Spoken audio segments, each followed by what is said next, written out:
Hello दोस्तों, स्वागत करती हूँ आप सभी लोगों का टीवी ड्रामा विद मधु में। तो चलिए दोस्तों, देख लेते हैं क्या कुछ हुआ है आज के एपिसोड में और क्या कुछ नया देखने के लिए मिलता है हमें अनुपमा के सीरियल में। तो दोस्तों, वीडियो को शुरू करने से पहले अगर आप लोगों ने अभी तक वीडियो को लाइक शेयर सब्सक्राइब नहीं किया है तो प्लीज़ कर लीजिएगा और हमें कॉमेंट्स में अपनी राय ज़रूर दीजिएगा। तो चलिए दोस्तों, देखते हैं आज का सीरियल। तो दोस्तों, टीवी सीरियल अनुपमा के आज के एपिसोड में हमें दिखाया जाता है कि अनुपमा जो होती है वो डीन के घर से बाहर निकलने की कोशिश कर रही होती है। और जैसे ही वो बाहर निकल जाती है और वहाँ से जाने वाली होती है कि तभी वहाँ पर मेघा और डीन की बातें सुनती हुई नज़र आती है। और वहीं पर हम देखते हैं कि मेघा जो है वो जाने की बात कर रही होती है और कहती है कि मैं जा रही हूँ।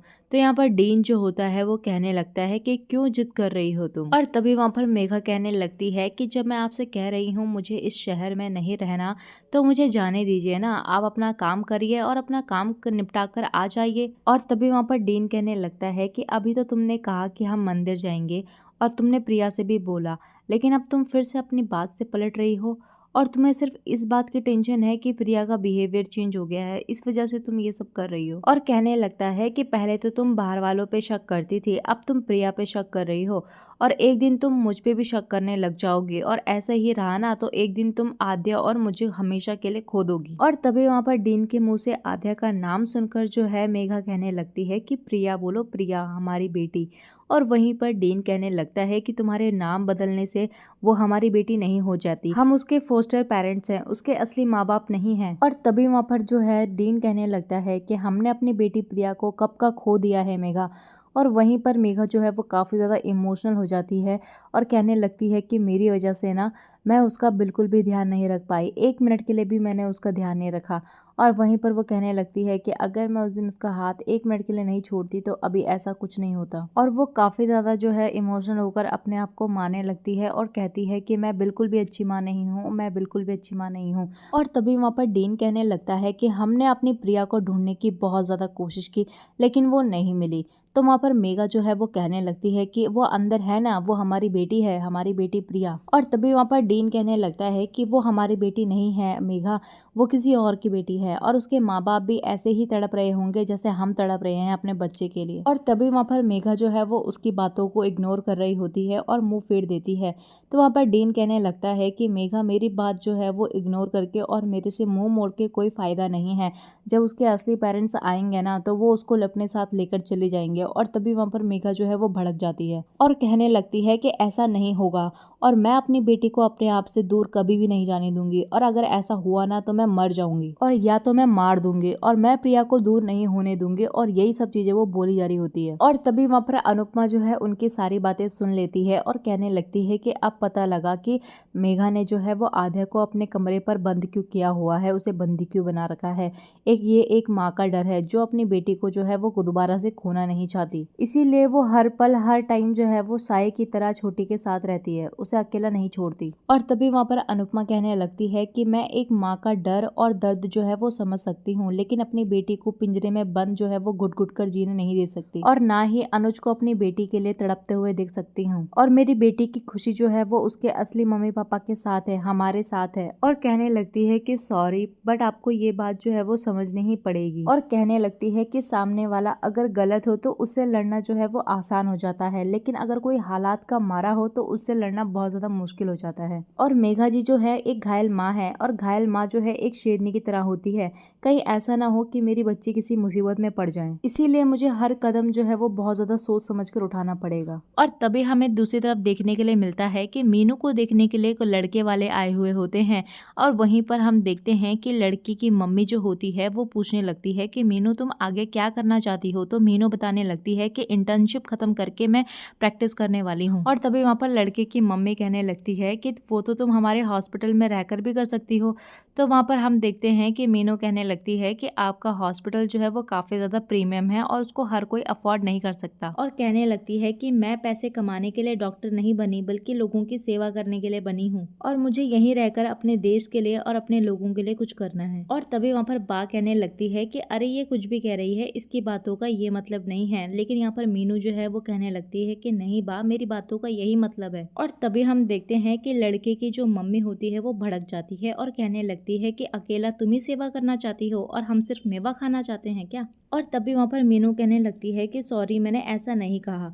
तो इन दोनों के बीच जो है यहाँ पर थोड़ी बहुत बहसबाजी शुरू हो जाती है, जिसकी वजह से यहाँ पर मीनू कहने लगती है कि अभी मुझे शादी नहीं करनी है, और जिसकी वजह से वो लड़के के मम्मी पापा जो है वो भड़क जाते हैं और कहने लगते हैं कि अगर तुम्हें शादी करनी ही नहीं थी तो मुझे बुलाया क्यों, हमें क्यों बुलाया यहाँ पे, और गुस्से से वो वहाँ से चले जाते हैं। और तभी वहाँ पर बा कहने लगती है कि पागल हो गई है क्या तू, अपना मुंह बंद नहीं रख सकती थी। तो तोशु भी कहने लगता है कि तुझे पता है ना कितने बड़े लोग थे वो। और बा वहाँ पर कहने लगती है कि अगर तू रशिया से पढ़ के आई है तो अपने संस्कार भूल गई है क्या, जब लड़के वाले देखने के लिए आते हैं ना तो लड़की को हमेशा झुककर जो है वो बात करनी चाहिए। और तोशु कहने लगता है कि मैं तो ये सोच रहा हूँ कि जब ये लोग जो है वो पापा को कॉल करके बताएंगे तो पापा तो यहाँ पर तांडव कर देंगे। और शाह फैमिली के सारे लोग जो है वो उसे डांटने लगते हैं और कहने लगते हैं कि पापा ने तुम्हारे लिए इतना अच्छा रिश्ता ढूंढा और तुमने उन्हें भगा दिया। और वहीं पर हम तपिश को देखते हैं जो कि मीनू को समझाते हुए नजर आता है और कहता है कि अगर तुम्हें शादी नहीं करनी थी तो तुम पहले ही कह देती, लड़के वालों को बुलाकर और उनके सामने मना कर कर उनको कितना ज्यादा इंसल्टिंग फील हुआ होगा। और तभी वहां पर बा कहने लगती है कि अब मुंह में दही जमा के क्यों बैठी है, बोलना।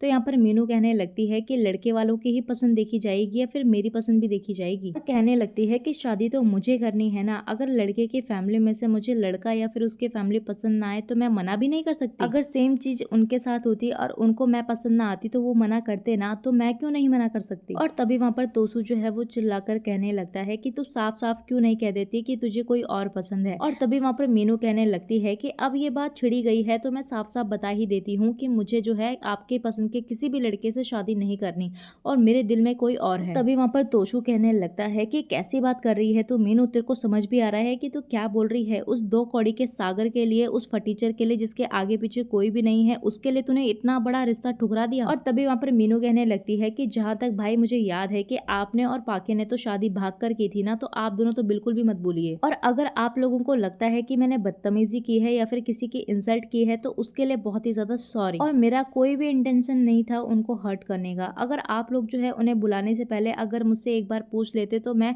ये सब चीजें नहीं करती। और कहती है कि मामू से मैं बात कर लूंगी, आप लोग प्लीज परेशान मत होइए। और वो यह कहकर वहां से चली जाती है। और तभी हमें दूसरी तरफ अनुपमा को दिखाया जाता है जो कि सोचती सोचती जो है वो आशा भवन की ओर जा रही होती है और कह रही होती है कि अगर कल जो है मेघा आध्या को लेकर मंदिर पर आ जाएगी तभी मैं कुछ कर पाऊंगी। और जैसे ही अनुपमा अनुज के रूम पे जाती है तो वो देखती है कि अनुज जो होता है वो आध्या की फोटो पे मोर पंख लगा रहा होता है। और वहीं पर अनुपमा जो है वो सोचते हुए नजर आती है कि आध्या मिली तो अब अनुज मुझसे दूर हो गए, लेकिन कोई बात नहीं, अगर आध्या मिल जाएगी और मैं आध्या को इनसे मिला दूंगी तो फिर से हम सब एक हो जाएंगे। और कान्हा जी से कहते हुए नजर आती है कि कान्हा जी कृपा कीजिएगा कि हमारी ये जो जन्माष्टमी है वो छोटी हमारे साथ मनाए। और तभी सुबह होती है और अनुपमा को दिखाया जाता है जहाँ पर वो तैयार हो रही होती है जन्माष्टमी के लिए। और वहीं दूसरी ओर आध्या को भी दिखाया जाता है जहाँ पर वो भी तैयार होकर बैठी हुई होती है और कह रही होती है कि मैं सिर्फ इसी उम्मीद में मंदिर आ रही हूँ कि ताकि आप मुझे अपने साथ लेकर चले जाए मम्मी। और वहीं हम दूसरी तरफ देखते हैं कि आशा भवन के और शाह फैमिली के सारे लोग जो होते हैं वो जन्माष्टमी मनाने के लिए मंदिर पर पहुंच जाते हैं, जहाँ पर हम मीनू और सागर को देखते हैं। मीनू जो है वो सागर का हाथ देखती है जहाँ पर उसको चोट लगी हुई होती है और कहने लगती है कि ये क्या हुआ तुम्हें। तो यहाँ पर सागर कहने लगता है कि तुम्हारे रिश्ते का क्या हुआ। तो यहाँ पर मीनू कहने लगती है कि तुम्हें क्या लेना देना। और तभी वहाँ पर सागर जो है वो मीनू को सॉरी कहता हुआ नजर आता है और मीनू जो है वहां से चली जाती है। और तभी हमें अनुपमा को दिखाया जाता है जो कि बेसब्री से जो है आध्या का इंतजार कर रही होती है। और किंजल आती है और कहती है कि आप बाहर क्या देख रही हैं। और तभी वहाँ पर अनुपमा जो है वो किंजल को बताने लगती है कि आज अनुज का तिथि वाला जन्मदिन है और आज का दिन उनके लिए बहुत बहुत बहुत खास होने वाला है। और तभी वहाँ पर किंजल कहने लगती है कि आपने उनके लिए कुछ प्लान किया है क्या। तो अनुपमा कहने लगती है कि हाँ, आज मैं अनुज को उनकी जिंदगी का सबसे बड़ा तोहफा देने वाली हूँ। और तभी हमें सीरियल में आगे देखने के लिए मिलता है कि आध्या जो है वो काफी ज्यादा खुश नजर आ रही होती है। तो उसकी नई मॉम जो है उसके पास आती है और कहने लगती है कि क्या बात है, आज तो तुम बहुत ही ज्यादा खुश नजर आ रही हो। तो यहाँ पर आध्या कहने लगती है कि हाँ, जन्माष्टमी मेरा फेवरेट फेस्टिवल है ना, इसीलिए। और तभी वहाँ पर मेघा कहने लगती है कि तेरे पापा ना किसी काम से बाहर गए हुए हैं और वो डायरेक्ट मंदिर पहुंच जाएंगे, हम दोनों चलते हैं अभी मंदिर। और यहाँ पर आध्या जो है वो भी फट से हाँ कह देती है और जिसको देखकर जो है मेघा को थोड़ा बहुत शक हो जाता जाता है और वो थोड़ी बहुत परेशान हो जाती है और कहने लगती है कि आद्या जो है वो मुझसे कुछ ना कुछ तो छुपा रही है और मुझे जानना ही होगा कि आखिर क्या बात है। वो कुछ दिनों से काफ़ी ज़्यादा खुश नज़र आ रही है और खुश रहना तो अच्छी बात है, लेकिन इसके पीछे कुछ ना कुछ तो दिक्कत है कि वो क्या छुपा रही है मुझसे। और यही सब सोचते सोचते जो है मेघा आद्या के रूम पे जाती है और वहाँ पर छानबीन करने लगती है, जहाँ पर उसे उसके पेरेंट्स की फ़ोटो मिल जाती है जिसमें अनुज और अनुपमा नज़र आते हैं और जिसे देखकर मेघा जो होती है वो काफ़ी ज़्यादा शॉक्ड हो जाती है और आज का ये एपिसोड यहीं पर एंड हो जाता है। तो दोस्तों आपको क्या लगता है कि आद्या जो है अब अनुज और अनुपमा से मिल पाएगी या नहीं? हमें कमेंट्स में अपनी राय ज़रूर दीजिएगा और वीडियो पसंद आई हो तो वीडियो को लाइक शेयर सब्सक्राइब करना बिल्कुल भी मत भूलिएगा। तो चलिए दोस्तों मिलते हैं आपको नए एपिसोड में नए अपडेट्स के साथ, तब तक के लिए नमस्कार।